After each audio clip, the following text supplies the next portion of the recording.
तो एक्सरसाइज अपना जे advance exercise 3 में क्वेश्चन नंबर 10 क्या कह रहा है, इफ पॉइंट -2,0, ये तो भाई बनना चाहिए था सबसे, -1,1/√3 comma cos theta sin theta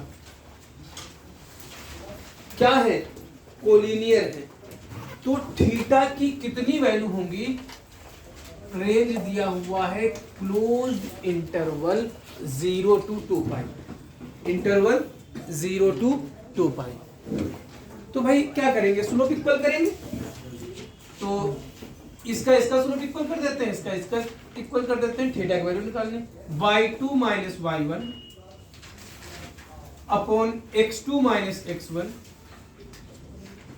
y2 minus y1 upon x2 minus x1, तो sine theta cross multiply √3 sine theta is equal to cos theta plus 2, √3 sine theta minus cos theta equal to 2। ये question coordinate से convert हो चुका है trigonometric equation में। अब a sin theta plus b cos theta का form है, तो √a² प्लस b² से डिवाइड करेंगे, √a² प्लस b² कितना देगा, √a² 3 प्लस 1 4, 4 का स्क्वायर रूट 2, तो 2 से डिवाइड करेंगे both side, √3/2 sin theta minus 1/2 cos theta equal to 1। अब आपकी मर्जी कि इसको साइन में कन्वर्ट करें या कॉस में कन्वर्ट करें। तो अगर साइन में कन्वर्ट करते हैं तो sine theta cos π/6 minus cos theta sine π/6 is equal to sine π/2, 1 को sine π/2, sine of theta minus π/6 is equal to sine π/2। तो theta minus π/6 is equal to 4n plus 1 π/2, theta is equal to 4n plus 1 π/2 plus π/6 n belonging to integer. लेकिन general solution नहीं चाहिए, कौन सा solution चाहिए, particular solution, वो भी कहां से कहां तक हो, 0 से 2 पाई। तो n की वैल्यू निगेटिव लेंगे, अगर -1 ले लिए तो -4 प्लस 1 -3π/2, तो निगेटिव बच जाएगा, निगेटिव नहीं चाहिए। तो n की कोई भी निगेटिव, जब -1 पे नहीं मिल रहा तो और कोई वैल्यू लेगा नहीं, तो निगेटिव नहीं। अब अगर n की वैल्यू 0 लेते हैं तो थीटा की वैल्यू आपकी कितनी, π/2 प्लस π/6 कितनी, 2π/3, 0 से 2 पाई में एक्सेप्टेड है। n की वैल्यू 1 लेते ही theta equal to 4 plus 1 5π/2 plus π/6, 5π/2 plus 5π/6 जो भी आएगा वो 2 पाई से बड़ा होगा, इसलिए ये एक्सेप्टेड नहीं। n इक्वल टू 1 के लिए एक्सेप्टेड नहीं, तो n की वैल्यू और बढ़ाएंगे तो कोई भी वैल्यू एक्सेप्टेड नहीं होगी। तो केवल कितनी वैल्यू एक्सेप्ट हुई, 1, इसलिए कितने solution, 1। That's why B is right option. Note करिए फटाफट जल्दी से। तो ये क्वेश्चन है आपका, bx plus cy equal to a, abc are of same side. इस लाइन का तीनों सेम साइड है, तो मान लेते हैं तीनों पॉजिटिव है, ऐसा तो कुछ कह नहीं रहा, अगर जो हो बाद में देखेंगे। ये लाइन अगर हम पॉजिटिव मान लेते हैं तो ग्राफ कुछ इस तरह से बनेगा। अब ये कह रहे हैं कि ये लाइन कोऑर्डिनेट एक्सिस के साथ मिलकर के एरिया जो फॉर्म कर रहा है ट्रायंगल का वो 1/8। तो y0 करेंगे तो इस पॉइंट कोऑर्डिनेट a/b, 0, x0 करेंगे तो इस point 0, a/c। Right angle triangle है, तो 1/2 बेस, ये भाई सबसे बनना चाहिए था, into height is equal to 1/8। तो 4a square equal to bc। 4a square को हम लोग लिख सकते हैं plus minus 2a whole square equal to bc। Sir ऐसा ही क्यों लिखे? क्योंकि जो आपके आंसर्स दिए हुए हैं जीपी, तो हमें जीपी का ध्यान रखना पड़ा। तो यहां से आपके पास प्रॉपर्टी होती है, अगर B square equal to A C होता है तो आप कहते हैं A B C are in GP. तो यहां से आप कहेंगे b, 2a, c जीपी में है या b, -2, c जीपी में। तो जो दोनों आंसर में आपको मिल जाए, तो आपको अगर आप देखेंगे तो आपके पास ये डी ऑप्शन में है, तो b, -2a, c जीपी में है। तो यह स्ट्रेट लाइन कोऑर्डिनेट एक्सिस के साथ एरिया 1/8। सिंपल सा क्वेश्चन था। चलिए नेक्स्ट क्वेश्चन की तरफ बढ़ते हैं। तो क्वेश्चन नंबर 13 क्या कह रहा है? x, y be a variable point on the line y equal to 2x। x, y इस लाइन पे लाई करता है। Okay, very good. और कहां? Between these two lines, 2 into x plus 1 plus y is equal to 0, या इसको simplify करते हैं तो 2x plus y is equal to -2। And second line है x plus 3 into y minus 1 is equal to 0, that is x plus 3y is equal to 3। ये line in दोनों line के बीच में जो लाई करती है, उन पॉइंट को क्वेश्चन में x, y कहा गया। x, y जो कहा गया, ऐसे पॉइंट्स को जो इस लाइन पे लाई करते हैं और इन दोनों के बीच। तो x और y की रेंज निकालनी है क्वेश्चन के हिसाब से। तो अगर हम लोग इसको ड्रॉ करें, ये हमारी x एक्सिस, ग्राफिकली हमें ये ज्यादा दिखेगा साफ साफ कि कहां से कहां लाई कर रहा है। तो y 0 किए तो x की वैल्यू -1, x 0 किए तो y की वैल्यू -2। मोटा मोटी कोशिश करेंगे ग्राफ सही बने। तो ये हमारा ग्राफ। अब x 0 किए, y की वैल्यू 1, y 0 किए, x की वैल्यू 3।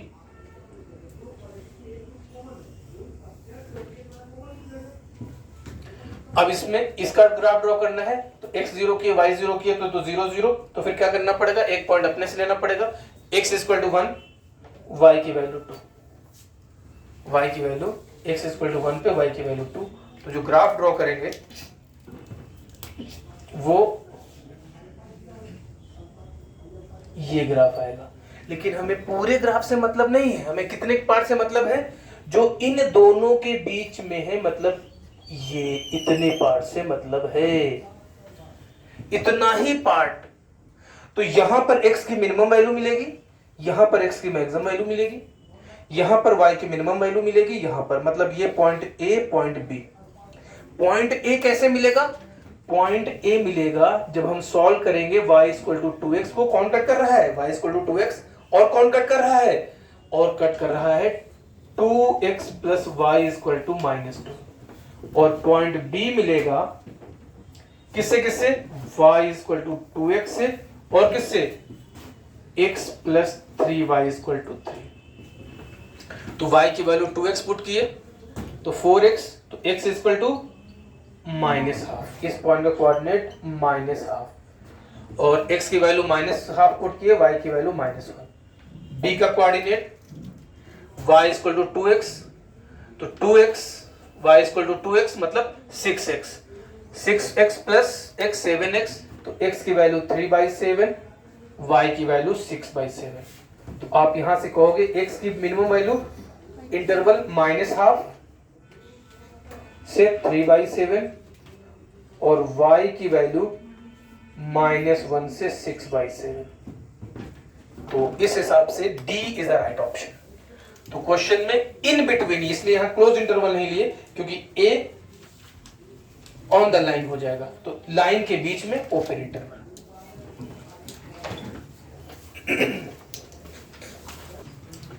क्वेश्चन नंबर 14 क्या है?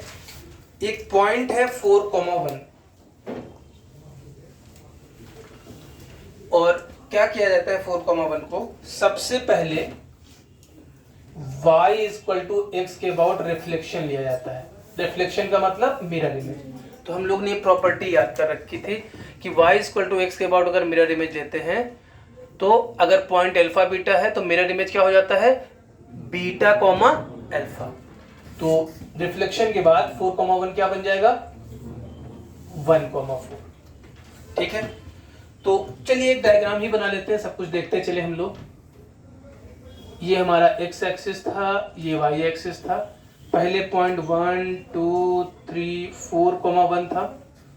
जैसे हमने y equal to X about reflection that is mirror image लिया, पॉइंट 1,4 हो गया, 1 2 3 4 1,4। अब क्या हुआ, सेकेंड स्टेप में है ट्रांसलेट किया गया, translation through a distance 2 unit. 2 unit से हम लोग मूव किए, किधर, along positive direction of x axis, positive direction of x axis 2 unit, मतलब y कोऑर्डिनेट चेंज नहीं होगा। तो इस पॉइंट का कोऑर्डिनेट क्या हो गया, 3,4, क्योंकि x आप 2 यूनिट बढ़े। फिर माना कि ये कहां पहुंच गया, लेट सपोज पॉइंट P पे पहुंच गया, और पुराने वाले मिटा दिए जो हम लोग अब यहां पर है, ये आपका ओरिजिन है। अब थर्ड स्टेप में क्या किया गया, रोटेट कराया गया, किसे, rotation through an angle π/4 f। इस पॉइंट को एक्स एक्सिस वाई एक्सिस को रोटेट नहीं कराया गया, इस पॉइंट को रोटेट कराया गया। और रोटेशन किसके अबाउट, क्योंकि ये जरूरी भी है, तो ओरिजिन के, तो जिसके अबाउट रोटेट कराना है उसको मिला दो उससे, ओरिजिन के अबाउट रोटेट कराना है तो ओरिजिन सेंटर की तरह ट्रीट होगा, और रोटेशन में ये रेडियस की तरह ट्रीट होगी। P रोटेट करेगा कितना, π/4, किधर, एंटी क्लॉकवाइज, π/4 रोटेट होकर के ये आपका माना कि Q पर पहुंच गया। तो Q का कोऑर्डिनेट निकालना है। तो जैसे कि हमने आपसे कहा कि चूंकि ये सर्कल की तरह ट्रीट होगा, तो यहां पर OP और OQ रोटेशन है, तो R सेम रहेगा, तो OP इक्वल टू OQ। तो OP इक्वल टू OP और कितनी वैल्यू, डिस्टेंस फार्मूले से ये 0,0 है 5। अब अल्फा बीटा निकालना है। तो अगर हमें बोर्ड की तरफ, अगर हमें ये टोटल एंगल पता चल जाए तो काम बन जाएगा। तो टोटल एंगल में ये पहले से पता है π/4, अगर हम ये एंगल निकाल ले तो काम बन जाएगा, थीटा प्लस π/4 हो जाएगा। थीटा कैसे निकालेंगे, स्लोप से, tan theta is equal to y2 minus y1 upon x2 minus x1 that is 4/3। तो sin theta is equal to 4/5 and cos theta is equal to 3/5। अब हम क्या यूज करेंगे, पैरामेट्रिक फॉर्म, किस पॉइंट के लिए, Q के रेस्पेक्ट में। पैरामेट्रिक फॉर्म का फार्मूला क्या होता है, x माइनस x1, तो alpha minus 0 upon cos theta, मतलब total angle, cos of theta plus π/4, beta minus 0 upon sine of theta plus π/4 is equal to 5। तो alpha is equal to 5 into cos of a plus b, cos a cos b minus sine a sine b। Cos theta की value पता है, cos π/4 की value पता है, तो 3/2 root 5, 1/2 cos π/4 आएगा, तो 3/5 रूट 2 माइनस 4/5 रूट 2, तो कितना बचेगा, -1/√2।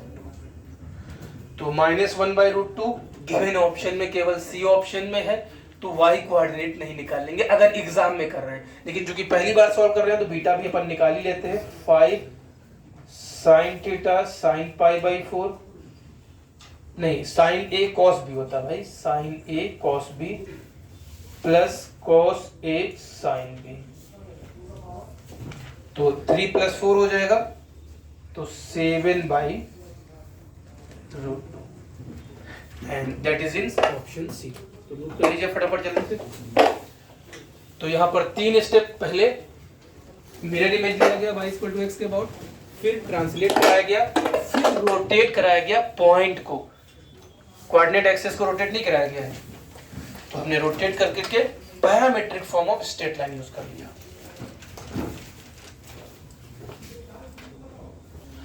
तो अब यहां पर हम लोग एक बात करते हैं कि जैसे अगर हमारे पास दो लाइन है और दो लाइन में ये लाइन और ये लाइन गिवन है और हमसे पूछा गया इस लाइन के बीच एंगल बताओ, तो हमने कहा भाई जे बताओ और चाहे जे बताओ, कोई फर्क ही नहीं पड़ता है, थीटा है तो पाई माइनस थीटा।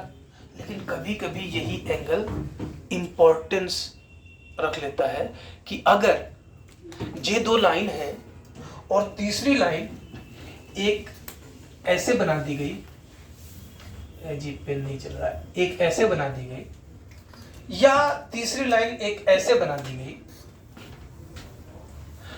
तो इंपॉर्टेंस ये हो गया कि एक ट्रायंगल ये बना और दूसरा ट्रायंगल ले, थोड़ा सा इधर कर दे तो कोई ये बना, फिर तो अब ये एंगल या ये एंगल दोनों का अपना इंपॉर्टेंस हो गया, क्योंकि ये एंगल रेड लाइन के साथ एक्यूट एंगल ट्रायंगल बना रहा है, ये एंगल ग्रीन लाइन के साथ ऑब्ट्यूस एंगल बना रहा है, तब हमें एग्जैक्ट एंगल की जरूरत होगी। अभी तक हम लोग ने जो फार्मूला पढ़ा उसमें एग्जैक्ट एंगल की जरूरत नहीं है, या कभी कभार हमसे कहा गया कि नहीं साहब हमको यही एंगल चाहिए, तो ऐसे केसेस में हम क्या करेंगे वो देख लेते हैं हम लोग।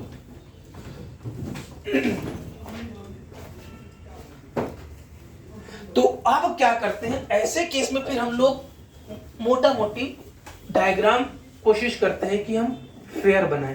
फेयर का मतलब ग्राफ पेपर तो नहीं मिलेगा, हमने एक लाइन बनाया, लेट सपोज ये लाइन आई और दूसरी लाइन लेट सपोज ये लाइन आई, सही सही ग्राफ, मतलब x की वैल्यू पुट किए और फिर y की वैल्यू पुट किए वगैरह वगैरह, जैसे अभी ग्राफ ड्रॉ किए थे। इसके बाद अब आप किसी एक लाइन और दूसरे लाइन को, तो हम लोग को मालूम है कि अगर हम एंटी क्लॉकवाइज रोटेट करते हैं तो एंगल पॉजिटिव सेंस लेता है और क्लॉकवाइज रोटेट करते हैं तो एंगल नेगेटिव सेंस लेता है। तो अब हम लोग को अगर एंटी क्लॉकवाइज रोटेट करना है तो हमको कहां से किसको इनिशियल रे मानना पड़ेगा, अगर हमें ये एंगल एग्जैक्ट ये एंगल निकालना है तो एंटी क्लॉकवाइज रोटेट करना है। एंटी क्लॉकवाइज रोटेट होने के लिए हमको ऐसे रोटेट करना पड़ेगा, तो इसे हमें एम इनिशियल स्लोप कहना पड़ेगा, स्लोप ऑफ इनिशियल लाइन, और इसे हमें बोलना पड़ेगा स्लोप ऑफ फाइनल लाइन। क्या बोलना पड़ेगा, अगर आप एंटी क्लॉकवाइज रोटेट करना चाहते हो तब आपके पास फार्मूला होगा tan theta equal to m final minus m initial upon 1 plus m final into m initial, where m initial is the slope of line, जहां से आप स्टार्ट कर रहे हैं, क्या स्टार्ट कर रहे हैं, एंगल का रोटेशन, सो दैट एंगल का रोटेशन एंटी क्लॉकवाइज सेंस ले। अब अगर आपको ये एंगल लेना होता और ये एंगल अगर आप अगर positive angle tan theta positive लेना चाहते तो फिर आपको ऐसे रोटेट करना पड़ता, तो ये m इनिशियल हो जाता और ये m फाइनल हो जाता। ठीक है, तो ये आप, और सर अगर हम इसको m इनिशियल इसको m फाइनल लेंगे तो फिर आप क्लॉकवाइज रोटेट करेंगे और क्लॉकवाइज में एंगल नेगेटिव तो tan ऑफ माइनस थीटा लेना पड़ेगा। तो ये एक छोटा सा कॉन्सेप्ट। अब क्वेश्चन नंबर 15 बनाइए तो जरा अपने अपने से फटाफट जल्दी से शीघ्रम और फिर आगे बढ़ते हैं।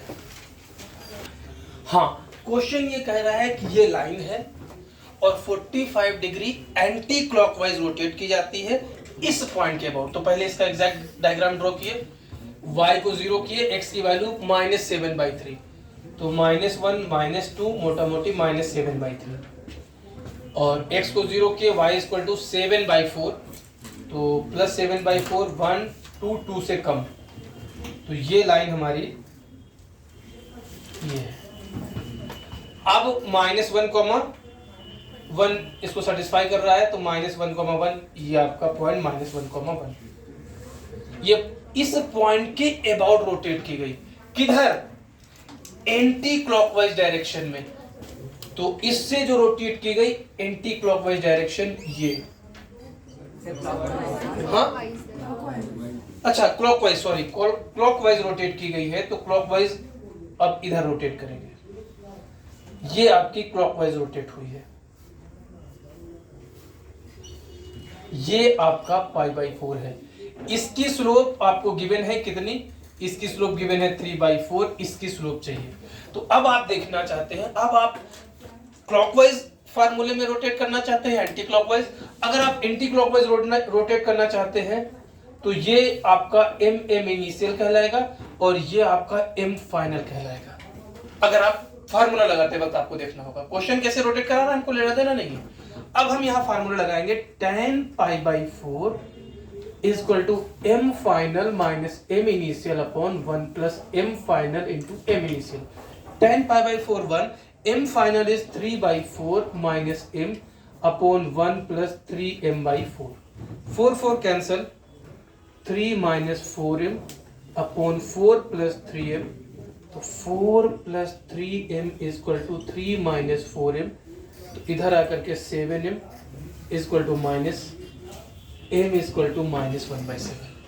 अब इस पॉइंट का कोऑर्डिनेट आपको -1,1 पता है, तो न्यू इक्वेशन ऑफ लाइन जो कि न्यू रोटेट होने के बाद है y minus 1 equal to -1/7 x plus 1, 7y minus 7 minus x minus 1 x plus 7y minus 6 equal to 0, x plus 7y minus 6 equal to 0 is in option A.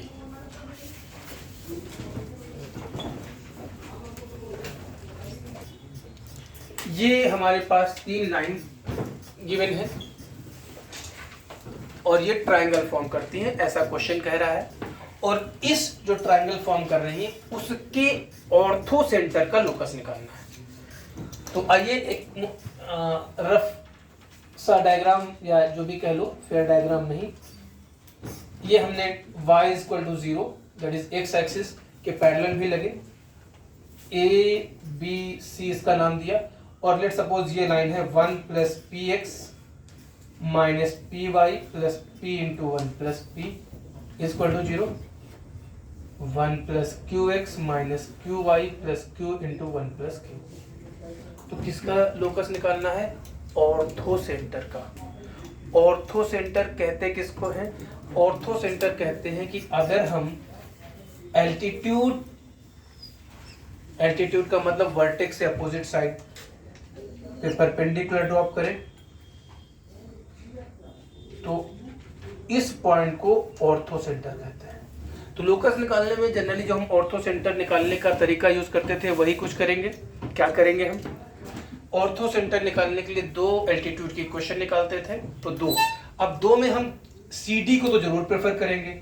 Sir CD को क्यों prefer करेंगे? क्योंकि ये y equal to 0 के perpendicular है, मतलब x axis के perpendicular है, मतलब y एक्सिस के पैरेलल।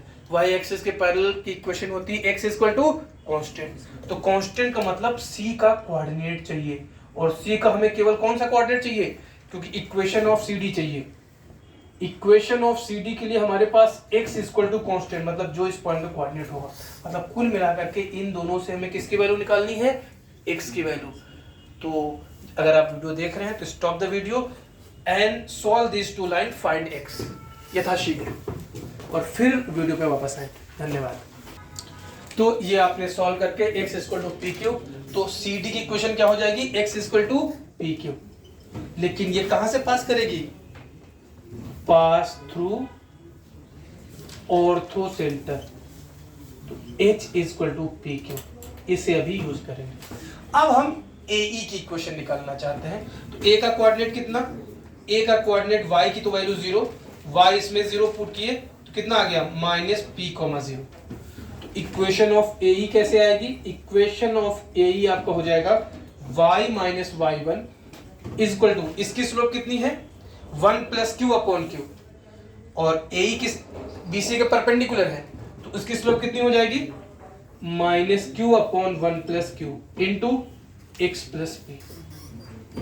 अब ये भी किसकी इक्वेशन ऑफ AE कहां से पास करेगी?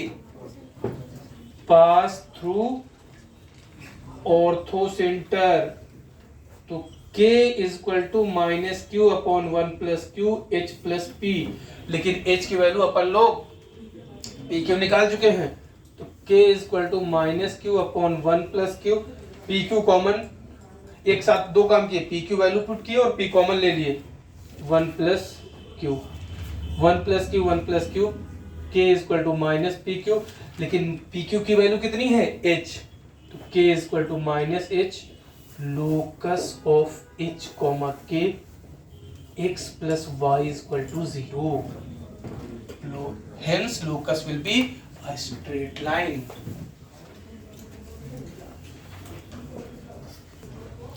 तो हमें इन दोनों लाइन के पॉइंट ऑफ इंटरसेक्शन से पास होने वाली लाइन चाहिए। तो दोनों लाइन से इक्वेशन ऑफ लाइन क्या हो जाएगी? Equation of line passing through intersecting point of two line L1 plus lambda L2 is equal to 0 family of lines. तो x minus 3y plus 1 plus lambda times 2x plus 5y minus 9 is equal to 0, 2 lambda plus 1x, 5 lambda minus 3y minus plus 1 minus 9 lambda is equal to 0. अब lambda की value निकालने के लिए क्या condition दी है? Origin से distance 5 है, तो perpendicular distance from origin is root 5। तो परपेंडिकुलर डिस्टेंस होती कितनी है? Mod c upon under root a square plus b square is equal to root 5। अब इसके आगे आपको खुद सॉल्व करना है। आगे क्या करना है? स्क्वायरिंग बोथ साइड करोगे एंड क्रॉस मल्टीप्लाइंग, तो 1 minus 9 lambda whole square is equal to 5 into 2 lambda plus 1 whole square, 4 lambda square plus 4 lambda plus 1 plus 25 lambda square minus 30 lambda plus 9। Simplify करिए, lambda की value निकलेंगी, दो obviously आएंगे और इसमें आप पुट कर दीजिएगा, you will get your answer. तो फैमिली ऑफ लाइंस था, यूज किए। ओरिजिन से परपेंडिकुलर डिस्टेंस रूट 5 गिवन थी, तो ओरिजिन से परपेंडिकुलर डिस्टेंस होती है mod c upon under root a square plus b square, and that's it. Question number 21 तो ओरल सा क्वेश्चन है। क्या है? Lines x plus 2y plus 1 is equal to 0, x plus 2y plus 1 is equal to 0, x plus 2y minus 1 is equal to 0, और एक point है minus 5,4, minus 5,4, let's suppose minus 5,4। इस point से straight line की equation निकालनी है जो इन दोनों लाइन के बीच का कितना डिस्टेंस कट करती है? इंटरसेप्ट 2/√5।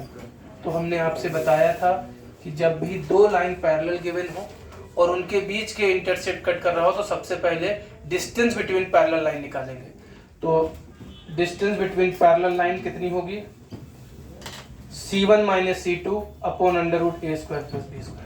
मतलब जितनी डिस्टेंस दोनों लाइन के बीच है उतना ही कट कर रहा है। तो ये कब पॉसिबल है? जब इन दोनों लाइन के वो परपेंडिकुलरली पास हो, तभी ये 2√5। अगर परपेंडिकुलर नहीं हुआ तो 2/√5 से बड़ा कट करेगा, और 2/√5 से छोटा तो कट कर ही नहीं सकता।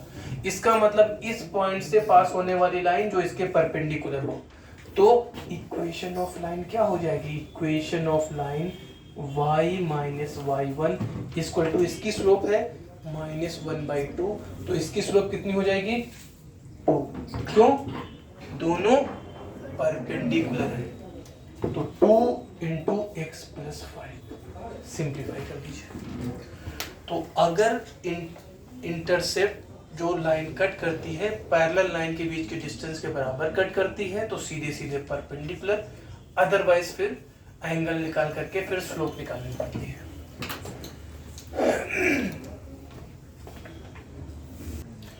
क्वेश्चन नंबर 23 में गिवन है कि O ओरिजिन है, P1 एक पॉइंट है x1, y1, P2 दूसरा पॉइंट है x2, y2, और अगर इनको ऐसे मिला दिया जाए तो एंगल P1OP2 ये एंगल कहलाएगा, इसकी वैल्यू थीटा। तो क्वेश्चन कह रहा है कि अगर P1 का कोऑर्डिनेट x1, y1, P2 का कोऑर्डिनेट x2, y2 है तो OP1 into OP2 cos of angle P1OP2 की वैल्यू निकालो। तो फिलहाल इस क्वेश्चन को आप कई तरह से कर सकते हैं, ट्रिग्नोमेट्री यूज करके, कोऑर्डिनेट में है कोऑर्डिनेट यूज करके, और आखिरी मेथड जो कि अभी डिस्कस करना है वेक्टर मेथड। तो अगर आप वेक्टर मेथड से करना चाहते हैं तो सबसे पहले पॉइंट P1 को जब हम x1, y1 कहते हैं तो ये कोऑर्डिनेट फॉर्म होता है। पॉइंट P1 को जब हम x1 प्लस i/y1 कहते हैं तो कॉम्प्लेक्स फॉर्म कहलाता है। इसी को जब हम वेक्टर OP1 लिखेंगे, P1 with respect to OP1, इसे ही अगर वेक्टर फॉर्म में हम कहते हैं तो कई बार हम पोजीशन वेक्टर कहते हैं। तो किसी भी पॉइंट की पोजीशन को जब वेक्टर फॉर्म में कन्वर्ट करते हैं तो उसे पोजीशन वेक्टर कहते हैं, जो कि ओरिजिन से स्टार्ट करता है। तो OP1 आपका हो जाएगा x कोऑर्डिनेट के साथ i कैप आएगा, y कोऑर्डिनेट के साथ j कैप आएगा। Similarly vector OP2 x2 i cap plus y2 j cap. अब एक मन में आ सकता है कि सर आप वेक्टर क्यों यूज कर रहे हैं, तो हम लोग को इसकी वैल्यू निकालनी है, और कोसाइन हमें याद दिलाता है डॉट प्रोडक्ट की। एक बात तो इस वजह से, दूसरी बात मैग्नीट्यूड ऑफ वेक्टर OP1, किसी भी वेक्टर का मैग्नीट्यूड उसकी लेंथ को रिप्रेजेंट करता है, that is OP1। Magnitude of vector OP2 will be OP2। अब अगर हम दो वेक्टर का डॉट प्रोडक्ट लें OP1 डॉट OP2, तो OP1 की वैल्यू हमने क्या निकाली, x1 i cap plus y1 j cap dot x2 i cap plus y2 j cap.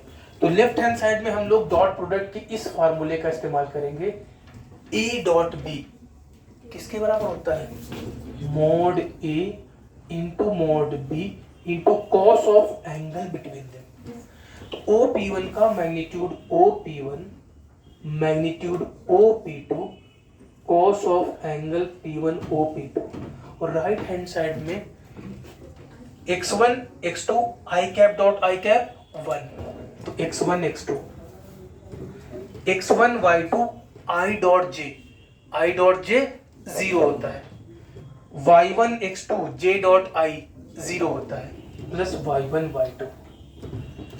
OP1 will be magnitude OP2, तो cos of angle P1 OP2 will be x1 x2 plus y1 y2। तो आपको चूंकि हमें समझाना था इसलिए इतना लंबा आया। हमें क्वेश्चन अगर एग्जाम के पॉइंट ऑफ व्यू से सॉल्व करना होता तो यहाँ देख करके ही हमें इस बात की याद आ गई, ए बी कॉस थीटा मतलब a डॉट बी लिखा हुआ है, और ये a डॉट बी की डेफिनेशन है, और ये भी a डॉट बी है। इसे हम कहते हैं कि जब आपका कार्टेशियन फॉर्म में है तो a डॉट बी हमने दिमाग में लग गया कि a तो वेक्टर ये बन रहा है, यहीं से सीधे सीधे orally x1 x2 plus y1 y2 आ गया। देखने में आपको भी लंबा लग रहा है क्योंकि हमें आपको समझाना है डाउट में, एक एक चीज दिखानी हो क्या रहा, वरना हमें यहाँ देखते ही हमको लग गया कि इन दोनों का डॉट प्रोडक्ट है, और इन दोनों का डॉट प्रोडक्ट अगर हम x1 y1 के पोजीशन वेक्टर के फॉर्म में देखें तो x1 x2 plus y1 y2 आ जाएगा। तो ये ओरल क्वेश्चन था, नोट करिए फटाफट, फिर टेक्स्ट डॉट पे बढ़ते हैं। तो क्वेश्चन दिया हुआ है कि हमें ये एक सर्कल गिवन है, पर अगर हम सर्कल के सेंटर को P कहें तो सर्कल का सेंटर -g, -f 1, -2 होगा, और radius √g² plus f² g² 1 plus f² 4 plus 1 5 - 3 √2। ये जरूरत पड़ेगी तो इस्तेमाल करेंगे, नहीं तो कोई दिक्कत नहीं। खैर ये सेंटर हमें पता है P -1, 2 और रेडियस। अब कहा गया कि इसमें एक स्क्वायर इंसर्ट किया गया, किसके, सर्कल के इनसाइड। इंस्क्राइब किया गया सर्कल में। और कितने स्क्वायर बना सकते हैं? Infinitely many. लेकिन उससे बचने के लिए उसने कहा कि जो स्क्वायर बनाया गया उसकी साइड कोऑर्डिनेट एक्सिस के पैरेलल है, मतलब एक्स एक्सिस के पैरेलल है, ये वाई एक्सिस के पैरेलल, ये एक्स एक्सिस के पैरेलल, ये वाई एक्स एक्सिस के पैरेलल, ये वाई एक्सिस के पैरेलल। तो इनका नामकरण कर दिए ए बी सी डी। तो उसने कहा किसी भी एक वर्टेक्स का कोऑर्डिनेट बताइए।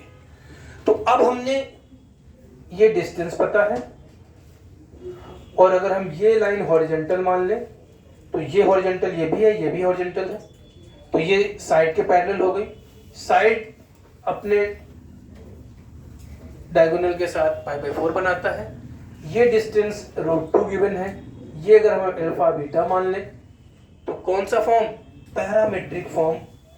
Parametric form alpha -1 upon cos π/4 is equal to beta -1 beta -2 upon sin π/4 is equal to √2 cancel, alpha is equal to 0, √2 cancel, beta is equal to 3। मतलब इस पॉइंट का कोऑर्डिनेट 0,3 आया है जी। अब ये जो सेंटर होता है वो मिड पॉइंट होता है, तो ए का कोऑर्डिनेट कितना आ जाएगा? -2, क्योंकि -2 + 0/2 -1 होगा, और ये आपका आ जाएगा 1 + 2 है जी। 1 कहां से आ जाएगा?